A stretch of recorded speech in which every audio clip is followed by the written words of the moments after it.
আমি একটু অন্য বিষয়ে আলোচনা করতে আসলে আপনাদের সামনে হাজির হয়েছি। সেটা হলো, কালকে একটা আলোচনা সভা শুনছিলাম যে এখন নির্বাচনটা আসলে কেমন। বিএনপি জামাত না দর্শক, বিএনপি জামাত না, নির্বাচনটা হচ্ছে বিএনপি ভার্সেস আদার্স। এটা চমৎকার করে একটা মাসুদ কামাল একটা ব্যাখ্যা দিছে, আমি শুনলাম। আগে রাজনীতিটা ছিল আওয়ামী লীগ এন্টি আওয়ামী লীগ, এখন রাজনীতিটা হচ্ছে BNP anti BNP. Awami League তো নেই, আওয়ামী লীগ না থাকায় গুরুত্বপূর্ণ হিসেবে আবির্ভূত হয়েছে বিএনপি। যদি এই নির্বাচন এবং রাজনীতিতে যদি তিনটা স্রোত থাকতো, বিএনপি, জামাত এবং এনসিপি, তাহলে কিন্তু ওই যে মাল্টি পার্টি যে পলিটিক্স, সেটা হয়তো মাল্টি পার্টি ইলেকশনটা হয়তো, সেটা নষ্ট করে দিছে এনসিপি।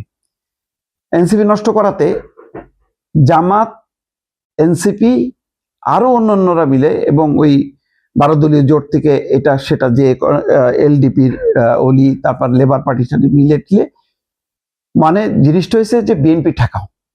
বিএনপির বাইরে একটা ফ্রন্ট হয়েছে। বিএনপিও দেখেন কোনো জোট করেনি, কিন্তু আগে যেমন 14 দলীয় জোট ভার্সেস 4 দলীয় জোট, বা এই ধরনের যে আগে এক সময় ছিল 7 দলীয় জোট বিএনপির নেতৃত্বে, 15 দলীয় জোট ছিল শেখ হাসিনার নেতৃত্বে। জোটে জোটে ফাইট না, বিএনপির সাথে অন্যরা জোট করে বিএনপিকে মোকাবেলা করার চেষ্টা করছে। পুরো পলিটিক্সটা কিন্তু পাল্টে গেছে, চিত্রটা পাল্টে গেছে। এমনকি খুবই ইন্টারেস্টিং পয়েন্ট, আচ্ছা, এই যে বিএনপির বিরুদ্ধে যে অন্যরা জোট করলো জামাতকে সামনে রেখে, বিএনপির তারা সবাই মিলে যে যার ফ্রন্ট থেকে নানা রকম বিএনপি এটা করছে ওইটা করছে, বিএনপির অতীতের রাজনীতির ব্যর্থতা, দুর্নীতি, অপশাসনের চিত্রগুলো নিয়ে বারবার বিএনপিকে মানে খাটো করার চেষ্টা করা হচ্ছে। এর বাইরে আরেকটা দল, তারা কোথায়? তাহলে কি আওয়ামী লীগও চলে গেল ওই আদার্সে? না, এটা ইন্টারেস্টিং পয়েন্ট।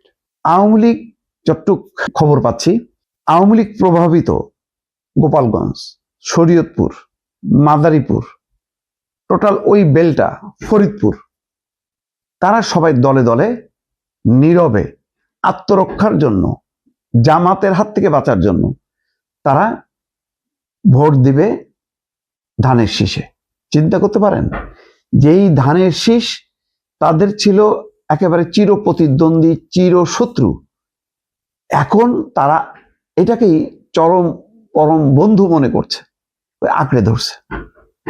আঁকড়ে ধরে তারা আলাদা কোনো রাজনৈতিক স্রোত গড়ে তোলেনি, কিন্তু তারা সমর্থন দিচ্ছে বিএনপিকে। এটাও আওয়ামী লীগের এই সমর্থনটা বিএনপি পেত না, কিন্তু একেবারে শেষ সময় এসে তারা কয়েকটা ব্লান্ডার করছে।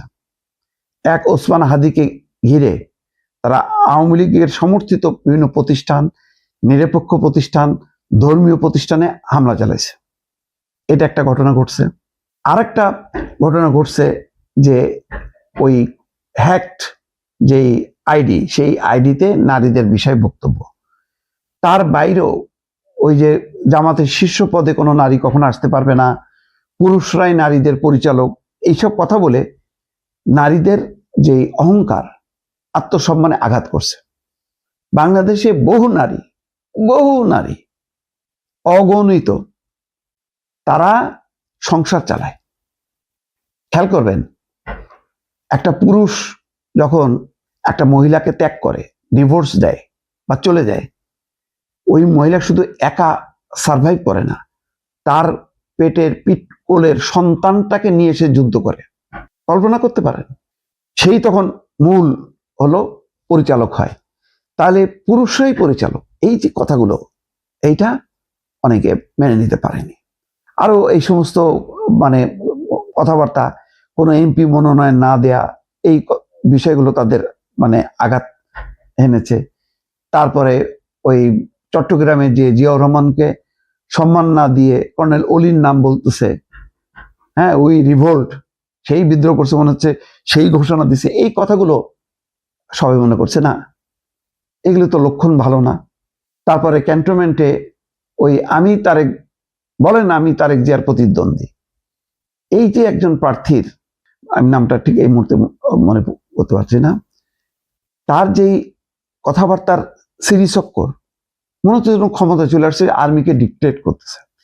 এইগুলো সোশ্যাল মিডিয়াতে যেভাবে প্রচার হয়েছে, এতে কিন্তু ধাক্কা খাচ্ছে নারী তো বটেই, এমনকি তরুণ ভোটাররাও।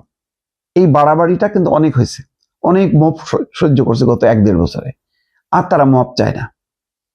ফলে পরিস্থিতিটা অনেকটা ঘুরে গেছে। এটা যারা বিভিন্ন নির্বাচন নিয়ে এই মুহূর্তে সরব, নানা জনের কথাবার্তার মধ্য দিয়ে এটা পরিষ্কার। এই বার্তাগুলো কিন্তু আসছে। তারপরে অহেতুক ওই যে শত শত বিএনপি নেতা কর্মীকে মামলায় জড়ানো, শেরপুরের একটা হত্যার ঘটনায়, নিহতের ঘটনায় সংঘর্ষ হয়েছে, মারা গেছে, বাস সাথে সাথে যত বিএনপি নেতা কর্মী আছে সবার নামে মামলা। এগুলো বিএনপির নেতা কর্মীদেরকে উজ্জীবিত করছে। তারা দেখতে চাই আমরা 15 বছর মায়ের খেলাম আওয়ামী লীগের, এখনো মার খেতে থাকবো, সামনেও খাবো, তাই তারা গা ঝাড়া দিয়ে উঠছে।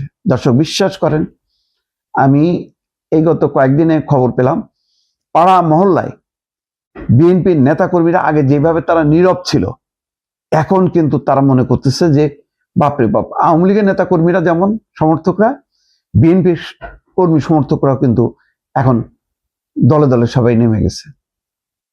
ফলে নির্বাচনটার অনেকটা অনুকূলে নিয়ে আসছে এবং বিএনপি যে মূল একটা ফ্রন্ট, এইটা প্রমাণ হয়েছে যে বিএনপিকে ঠেকানোর জন্য সবাই একজোট হয়েছে। ফলে বিএনপি যে একটা বড় একটা দল হলেও একটা বড় পরিসরে রাজনীতি করতেছে, এই কারণে তারা আওয়ামী লীগের একটা সাপোর্ট ইতিমধ্যে নিয়ে ফেলছে। তারপরও নির্বাচনটা কিন্তু যথেষ্ট হাড্ডাহাড্ডি লড়াই হবে দর্শক।